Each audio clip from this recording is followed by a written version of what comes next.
لائیں کہے کہ ہمارا رب اللہ ہے، پھر اس پر جم ہو جائے۔ ان پر فرشتوں کا نزول ہوتا ہے، نہ کوئی غم کرو نہ خوف، خوشیاں مناؤ جنت کی جس کا تم سے وعدہ کیا گیا۔ اللہ کی ربوبیت پر اطمینان جب انسان کو ہو جاتا ہے، میرا رب اللہ ہے، ربی اللہ، انسان کے لیے نہ کوئی کھٹکا، نہ کوئی خطرہ، نہ کوئی خوف، نہ کوئی حزن۔ جو کچھ ہو رہا ہے کس کے اذن سے ہو رہا ہے؟ اللہ کے اذن سے۔ اللہ کے اذن کے بغیر پتہ تک نہیں ہلتا۔ یہ کوئی اندھا بہرا مادہ نہیں ہے جس سے مجھے کوئی خوف ہو۔ اندھا بھینسا چلا رہا ہو اس سے تو ڈرنے کا ہر انسان کو ڈرنا چاہیے، نہ معلوم کس کو ٹکر مارتی، لیکن نہیں، اس کائنات کو چلانے والا ایک سمیع و بصیر خدا ہے۔ وہ جو میرا دوست ہے، میرا ولی ہے۔ اللہ ولی الذین آمنوا یخرجہم من الظلمات الی النور۔ اللہ اہل ایمان کا ولی ہے، ساتھی ہے، پشت پناہ ہے، مددگار ہے، حمایتی ہے۔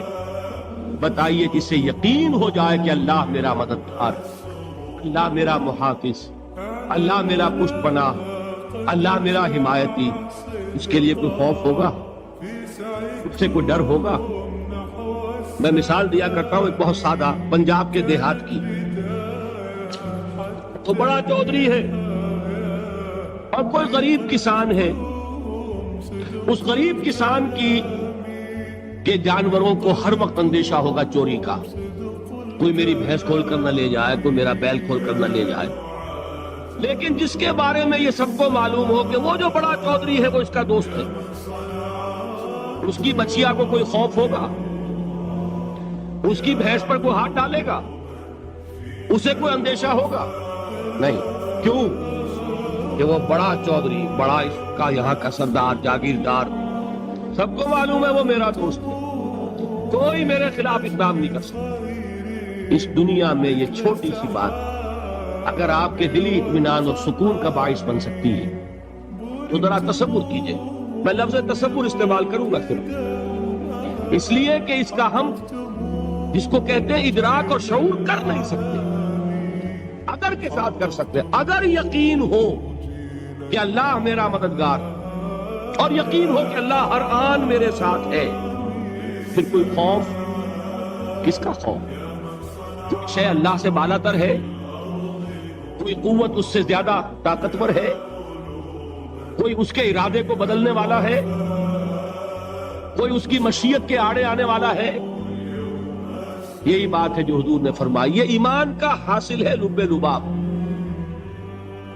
کہ دیکھو اچھی طرح اس بات کو ذہن نشین کر لو، اگر تمام انسان مل کر تمہیں کوئی نقصان پہنچانا چاہے نہیں پہنچا سکتے، مگر جو کچھ اللہ نے لکھ دیا ہو، اور تمام انسان مل کر تمہیں کوئی نفع پہنچانا چاہے نہیں پہنچا سکتے، مگر وہ شے جو اللہ نے طے کر۔ آپ پھر میں کہوں گا ذرا طاری کیجئے، اسے فرض کیجئے، اسے سوچئے۔ اگر اس حدیث پر ہمارا دل ٹھکا ہوا ہو تو کسی سے ڈر ہوگا؟ یہ مجھے نقصان نہ پہنچا دے، یہ میری رپورٹ خراب نہ کر دے، یہ میری انکریمنٹ نہ رکوا دے، یہ میرا یہ نہ بگاڑ دے، یہ میرے یہ نقصان نہ پہنچا دے۔ اس کا ڈر، اس کا ڈر، اس کا خوف، اس کی خوشامد، اس کے لیے جا کر طرح طرح سے اپنی عزت نفس کو ذلیل کروانا اس کے سامنے۔ یہ سب کچھ کیوں کرتا ہے انسان؟ جب سمجھتا ہے کہ اس کے ہاتھ میں میرا کوئی نفع ہے، اس کے ہاتھ میں میرے لیے کوئی ضرر ہے، یہ مجھے کوئی غضب پہنچا سکتا ہے، یہ مجھے کوئی نقصان پہنچا سکتا ہے، یہ میرا کوئی کام بنا سکتا ہے، یہ میری کوئی ضرورت پوری کر سکتا ہے۔ اسی کا نام شرک ہے۔ جہاں آپ نے یہ سمجھا کہ غیر اللہ کے اندر کوئی طاقت موجود ہے، یہ شرک ہے۔ بتوں سے تجھ کو امید ہے، خدا سے نومیدی، مجھے بتا تو صحیح اور کافری کیا ہے؟ شرک تو یہ جس پر بھی تمہیں یہ خیال ہے، کلمہ ہے یہ کلمہ سوم، لا حول ولا قوت الا باللہ۔ ذرا اس پر دل کو کبھی اگر آپ تصور کریں، پھر فرض کریں، دل ٹھک جائے اس پر، کوئی طاقت نہیں۔ یہی بات تھی جو شیخ عبد القادر جیلانی رحمۃ اللہ علیہ نے اپنی وصیت میں اپنے بچے سے کہی.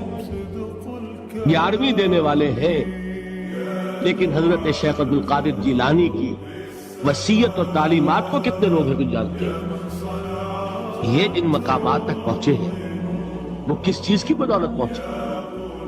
انہوں نے جو پیغام دیا وہ کیا تھا؟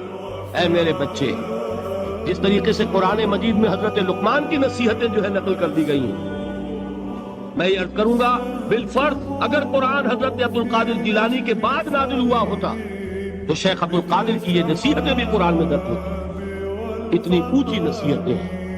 اے میرے بچے، اس حقیقت کو ذہن نشین کر لے، لا فاعل فی الحقیقت ولا مؤثر الا اللہ. اس کائنات میں نہ کوئی فاعل حقیقی ہے نہ مؤثر حقیقی ہے سوائے اللہ. کسی شے میں کوئی تاثیر نہیں اگر اللہ نہ چاہے. آگ جلا نہیں سکتی اگر اللہ نہ چاہے. پانی ڈبو نہیں سکتا اگر اللہ نہ چاہے.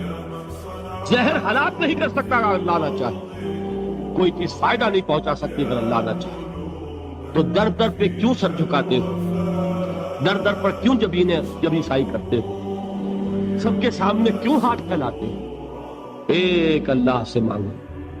ایک اللہ کے سامنے زمین پر اپنی جبین رکھو. لا فاعل فی الحقیقت ولا مؤثر الا اللہ. نظر آتا ہے ہمیں کہ پانی پیاس بجھا دیتا ہے. پیاس بجھانے کی صلاحیت پانی میں نہیں ہے، اللہ کے اذن سے. کھانا بھوک مٹا دیتا ہے، بھوک مٹانے کی صلاحیت کھانے میں نہیں ہے، اس نے رب. دیکھیے یہی یقین تھا. حضرت موسیٰ علیہ السلام کا واقعہ یاد کیجئے. سامنے سمندر آ گیا، قوم دیکھتی ہے پیچھے کہ گرد و غبار کا طوفان. معلوم ہوا کہ فرعون اپنے لشکر سمیت آ گئے. لشکر جب چلتا تھا تیز رفتاری کے ساتھ تو گرد و غبار کا جو طوفان اٹھتا تھا اس کا تصور کیجئے. اور لمحہ بلمحہ وہ قریب آ رہا ہے. پوری قوم نے کیا کہا؟ اے موسیٰ انا لمدرکون، اے موسیٰ ہم کو پکڑ گئے. قرآن مجید نے تو یہاں وہ باتیں نہیں لکھی ہیں، لیکن تورات میں یہ درج ہے کہ بنی اسرائیل جھگڑنے لگے، دست و گریبان ہو گئے موسیٰ کے ساتھ. موسیٰ نے یہاں مروایا لا کر، اس سے تو ہم ہی بہتر تھے. وہاں کھانے کو ملتا تھا، زندگی تو تھی، بیگار ہم کر رہے تھے، موت تو نہیں تھی. اب جو کچھ ہوگا اس کا تصور کرو، جس طریقے سے ہمارے ٹکڑے اڑائے جائیں گے. تو لڑ رہے ہیں حضرت موسیٰ علیہ السلام سے. یہ تورات کی تفصیل ہے. قرآن میں صرف اتنا آیا ہے، پریشان ہو کر انہوں نے کہا انا لمدرکون، موسیٰ ہم تو پکڑے گئے. اس وقت موسیٰ کا جواب کیا ہے؟ کلا ان معی ربی سیہدین. نہیں، میرے ساتھ میرا رب ہے، وہ راستہ دے گا. بتائیے کہاں راستہ نظر آ رہا ہے؟ یہ ہے ایمان بالغیب. راستہ نظر نہ آئے تب اللہ پر یقین ایمان ہے. جیب میں پیسے ہوں اور تب دل کو اطمینان ہے تو ایمان کس پر ہوا؟ پیسے نہ نہیں. جب وسائل و ذرائع نہ ہو اور پھر یقین ہو کہ اللہ مسبب الاسباب ہے، وہ اسباب کا پابند نہیں ہے، وہ اسباب کا محتاج نہیں ہے، اسباب اس کے محتاج ہیں. اگر یہ یقین ہے تو اللہ پر ایمان ہے.